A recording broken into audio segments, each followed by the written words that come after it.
Hello everyone, welcome back to my channel, and if you are new here, hi, howdy, and hello. So it's been a minute since my last video, and a whole lot has changed since then. So last time I recorded, I was like 2 weeks away from having a baby, and now that baby is 3 weeks old today. And it's been a crazy few weeks, but it's also been great. Um, He's he's a great baby. He's so adorable, and his name is Connor. And smallest of all three of my babies.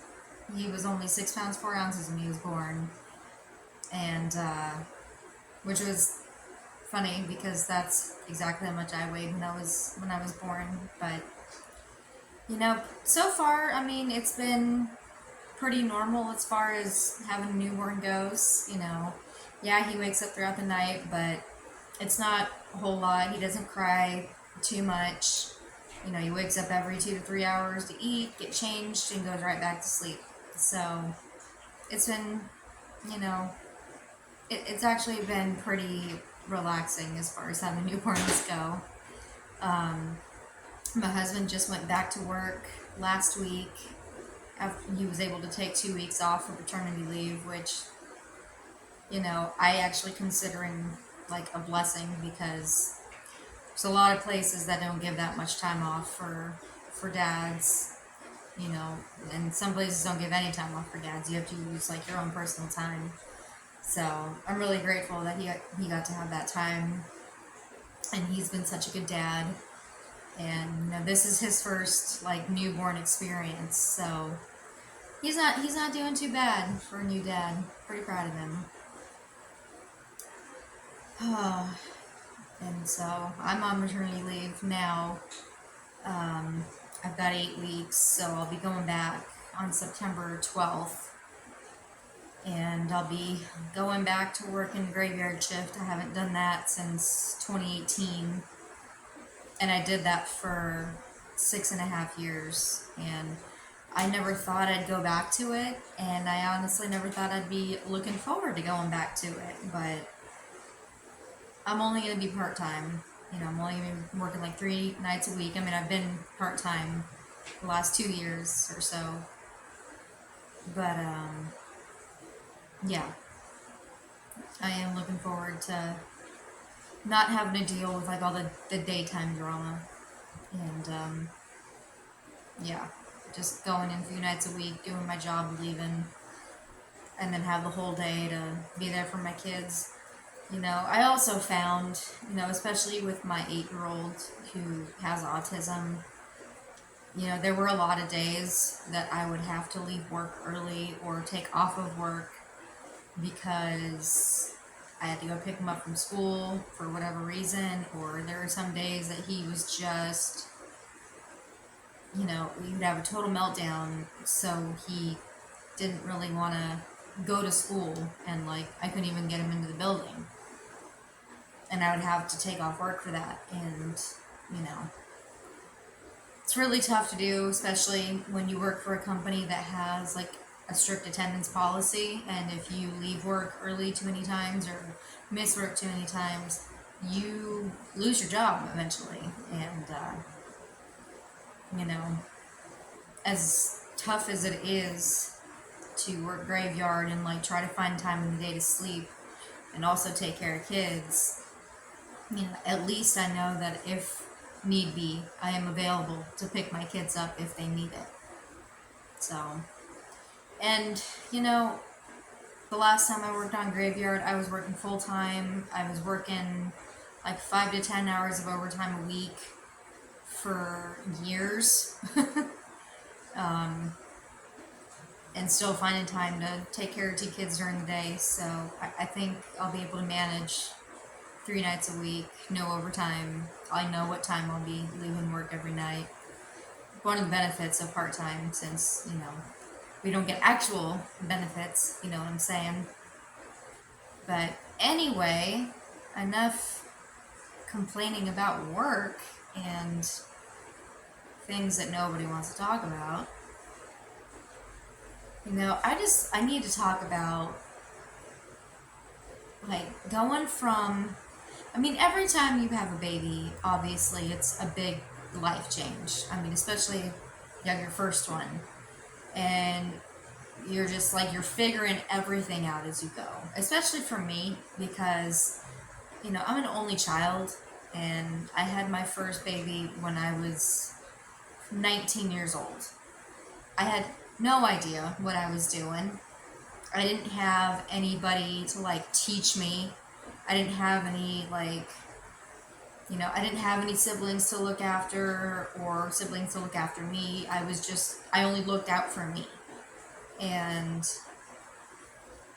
I was raised by boomers, so obviously my childhood wasn't fantastic. Like the parenting that I grew up with wasn't grade A parenting. It wasn't the worst. Trust me, I know kids that had it worse than I did, but it wasn't great. My parents weren't physically abusive. That was one thing that they, were very good about, because they both came from abusive families, and they both were completely on the same page that they would never lay a hand on me. And, you know, obviously things worked out because I'm not out here causing problems. I think it's ridiculous when people say that, if people beat their children more or spank them more, that kids today would be acting better. And I don't think that's the case. It's an argument that my husband and I have for sure. Because I'm like, the last time I got spanked was when I was like 4 or younger. And my parents, they felt awful every time they did it.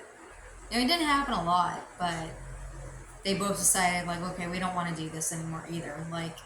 The people that say spanking is not hitting, yeah, it is. You're using force from your hand on a child's bottom. It's still their body, it's still their skin. And you're doing something to scare them, basically, into not doing something again. It's hitting. It just is. I'm sorry, but it is. And you don't need to do it in order to get your kids to behave. Because, I'm not trying to say I was a perfect child, but I was very well behaved when I was young. I didn't start rebelling until I was a teenager. And that's just because I realized by a certain point, I had a dad that was a drinker, so he wasn't really paying attention much to what I was doing.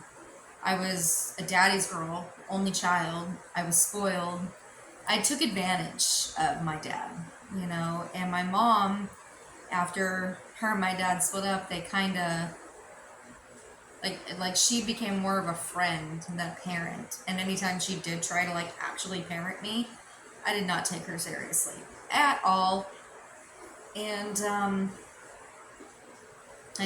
God, I think about the things that I did as a teenager that, things that you hear about on Dateline. She met some stranger off an AOL chat room and she was never seen again. It's amazing terrible things did not happen to me. Or, aside from the other terrible things that happened to me as a teen, but wasn't caused by strangers on the internet. Nope, those were caused by people that my parents knew. One of them they were related to. But we're not going to get into that. But I know I'm rambling, and to be honest, I wasn't really quite sure what this video was going to really be about. Is basically I just started my camera and just started talking. And just whatever comes to mind is what we're going to talk about. And one thing I have been thinking of lately, though, especially whenever I watch videos on TikTok about, millennial nostalgia from our childhoods, growing up in the 90s and the 2000s, and, all the big things that happened in our teen years that we thought were huge for technology. And, looking back on it now, it's Can't even imagine doing those things again, like burning CDs or pirating movies and music and things like, carrying around a freaking Discman, VCRs, hell, even DVD players. A lot of people don't even have them anymore, or Blu-ray, because everything's digital. But I'm one of those people that I still like to keep physical copies of certain things, just in case. It's like, yeah, my husband and I have rented and bought a lot of movies on our Xbox accounts, but sometimes the Wi-Fi goes out. So that's just something that happens. And, we live in the Pacific Northwest, so going outside isn't an option to pass the time until the Wi-Fi comes back up. So what do? You put on a movie, an old school movie, and you can't do that on Xbox if there's no Wi-Fi, because you still need it, which I think is ridiculous. I think if you buy something off of a service and download it onto your Xbox, you should be able to access it with or without Wi-Fi. But it's like, we need Wi-Fi to do everything now. Like, imagine a day where having the internet was totally optional. It was actually a luxury to have internet, especially if you had AOL. That was like top tier service. But, I got off topic again, talking about, I'm sorry. I'm just so scatterbrained. I'm getting decent enough sleep for the most part as far as having a newborn goes, but I still am waking up every few hours throughout the night. And it's like, it seems like every time I get woken up, it's like right after I've gotten into like a good deep sleep. And then all of a sudden, I'm like snapped out of it. And then I gotta get back into it. But anyway, so I have, and plus, I haven't recorded anything. I haven't made any content since like a month ago, if not more. And so I just had all these ideas, I'm like, okay, next time I do a YouTube video, I'm going to talk about this. Then on TikTok, I'm going to talk about... But then new things come to my mind, and I really need to start writing things down, I think. Like, I need to... But today, like I said, it's my first video in like a month or more. So we're just going to talk about whatever comes to my mind. And, I don't want to be one of those YouTubers who makes it look like I have it all together and figured out, because I don't. I really don't. I'm figuring things out every day as I go along. And I think I might have some form of ADD. I definitely have high functioning anxiety. I think that's what it is. But, I want to be real and relatable. And while, yeah, it's fun to watch videos of people that are super organized and have their shit together, I'm just not one of those people. Not right now. Not with the life I live and the jobs my husband and I work, or job, because we work at the same place. Yeah, I don't have... my life might relate to some people, but they're in the same boat as me. Is like, we have other shit to worry about other than making our lives look influencer perfect. It's just not who I am. It seems fun. It also seems stressful, and I have enough stress as it is. But the thing is, I have a lot of thoughts in my head, and they're just going to randomly pop up like squirrels. I just have windows open all day in my brain, like at least 20 at a time. And I just kind of sift through them throughout the day, and sometimes it happens in mid-conversation, and then I go from talking about one thing to talking about something completely different. But anywho, I think about the things that I got into, the troubling things that I got into as a teenager. the people that I would meet up with and hang out with, I would go out with a friend and then end up at some stranger's house across town. Like, not a stranger to me. Like, my friend knew this person, but I didn't. And they lived in a shady part of town. And, like at 16, 17 years old, I was all over the place. I was going all over the place. I had a car, had a license, and I had an alcoholic father who was very easy to lie to about where I was and who I was with, and a mom who wanted to be more of a friend than a mom. And when she did try to be like a real mom, I didn't take her seriously.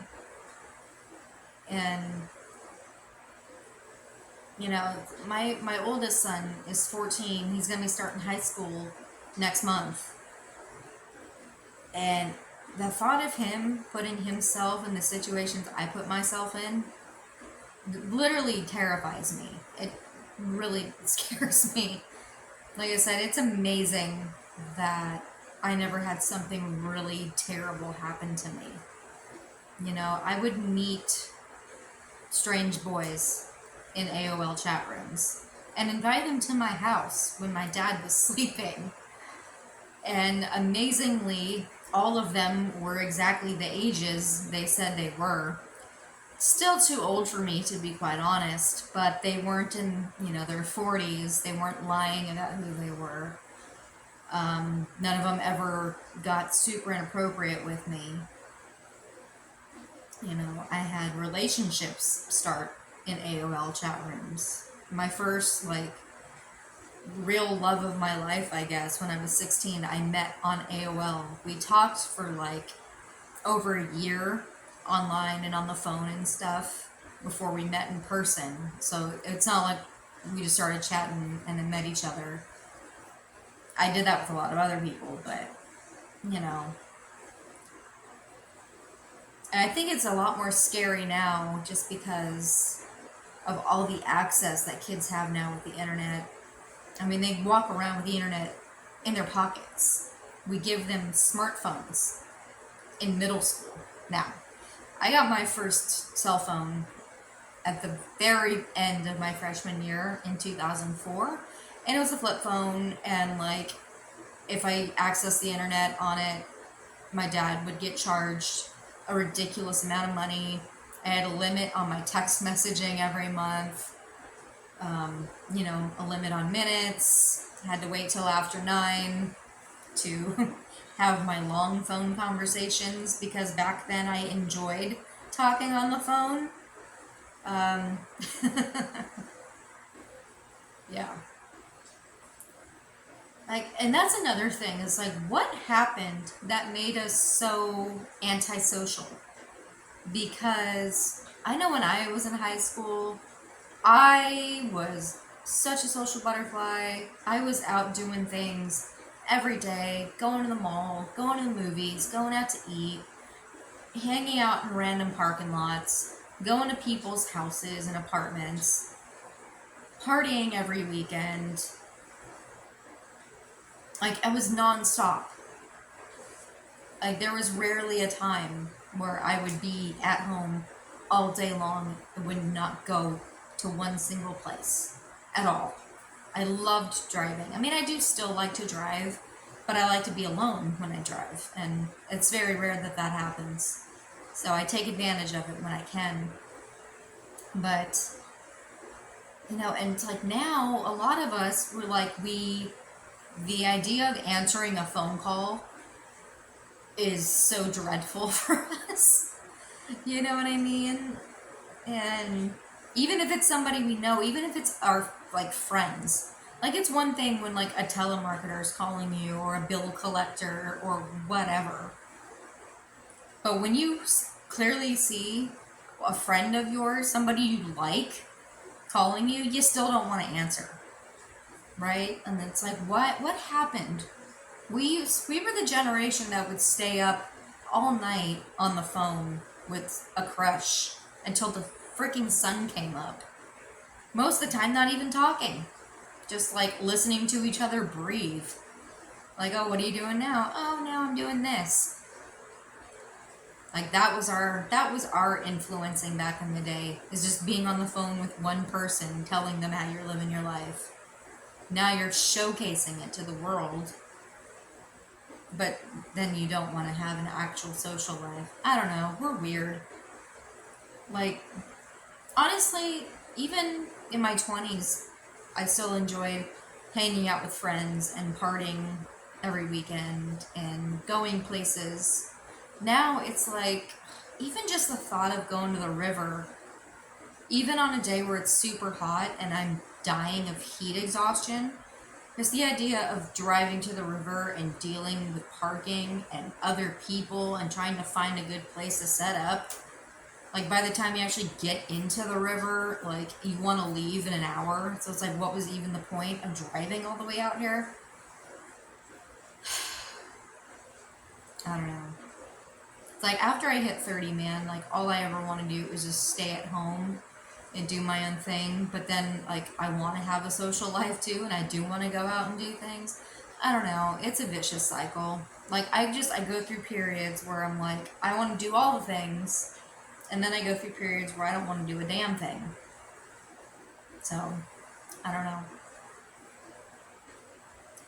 And I don't think it's a seasonal depression thing, because, like, this is the first year in a while where I cannot wait for summer to be over and I just want to get straight into fall.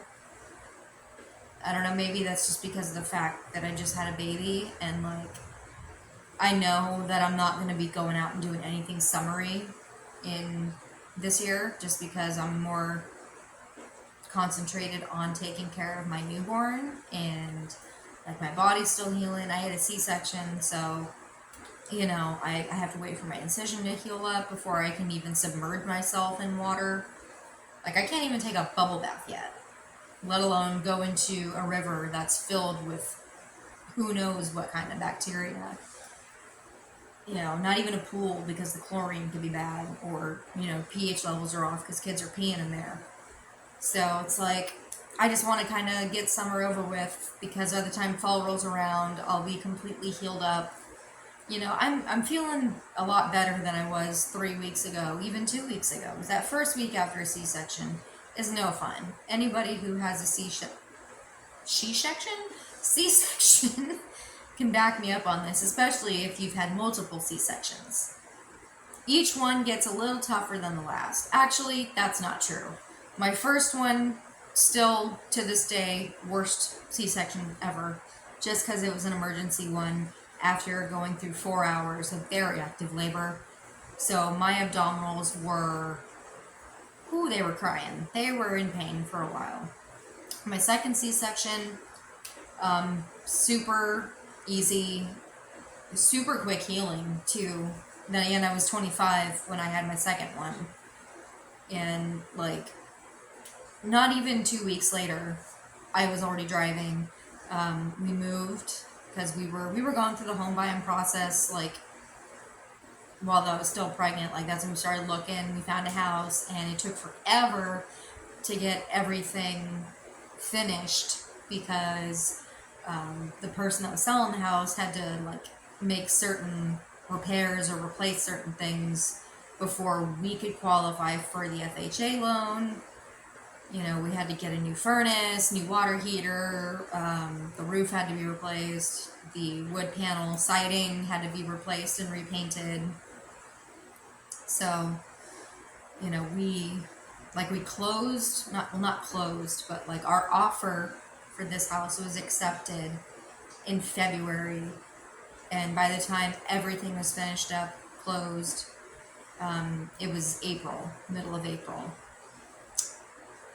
You know, my second son was born April 6th, and we moved on April 15th. And, yeah. I drove, like, you're supposed to wait at least 2 weeks before you drive again after a C-section. I was driving at, 9 days postpartum. This time around, there was no way that could have happened. You know, I drove for the first time a day shy of 2 weeks after my C-section, and it was, luckily I didn't have to go too far. I just went around the corner to the grocery store. and went grocery shopping by myself for the first time in a minute.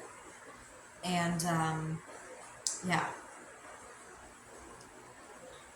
it's like it doesn't still hurt, but it's definitely not healing as quickly as it did the last time.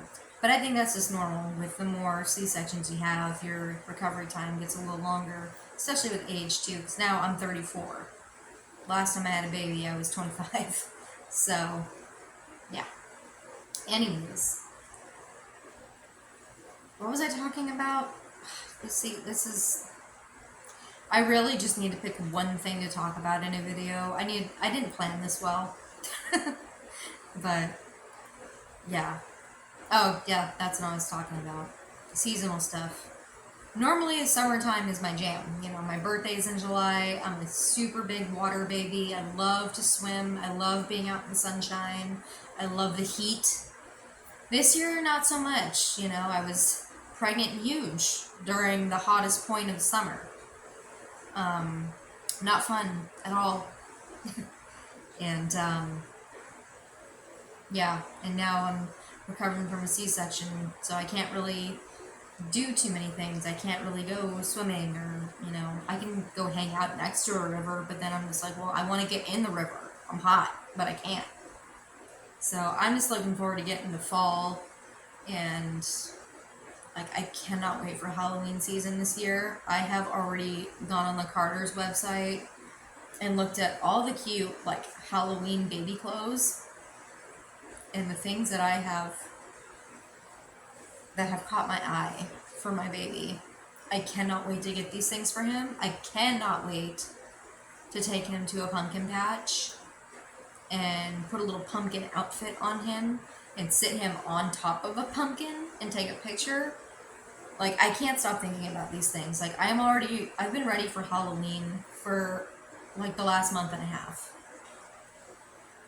Like, this is the first time in a very long time, if ever, honestly, that I just want to completely skip over summer and just get to Halloween.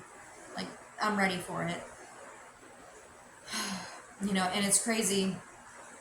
My older two kids are with their dad for the remainder of the summer. They don't come back until Labor Day weekend, which is right before they have to go back to school. It's like, it's crazy. Like, as soon as I get my kids back, we're going to be right back into school time. And, like, God, I couldn't wait for, it's funny, I couldn't wait for my kids to get out of school just because I, you know, didn't want to have to worry about getting up early every day to get them to school on time and being there to pick them up and so on and so forth. Just, we go to bed late, we wake up late, and that's that.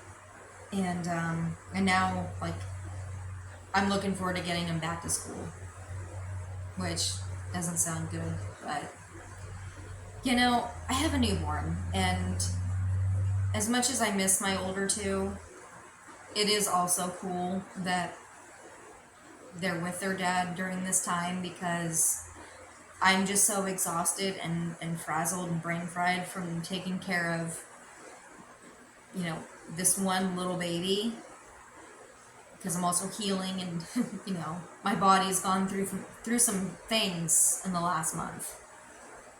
And I'm constantly worried about everything now. Like, I'm in that point of new momhood where I'm just completely paranoid about everything.